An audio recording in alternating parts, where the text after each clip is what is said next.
Hello everyone, good evening. My name is Abbas Amir.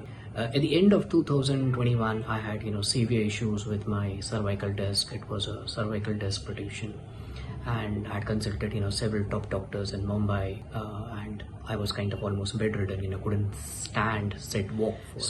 I was on medication, and one of the doctors recommended me to start with yoga, and that's where I got in touch with Mr. Devidatta somewhere in February. That was really worth it, because he started off very slowly, looking at my very poor condition, where I could barely sit or walk for more than 10 to 15 minutes. And post 7 to 8 sessions, I could see the difference, where my pain had gone down. I could sit and walk for more than 15-20 minutes. And then I continued with him for almost 3 to 4 months.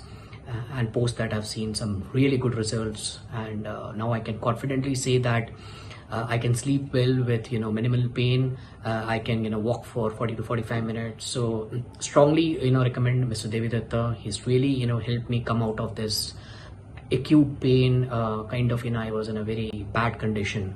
I'm still continuing with him, and he's taking me to the different levels of yoga. Now we are going to start with some difficult poses of yoga, which would help me further. So thank you very much.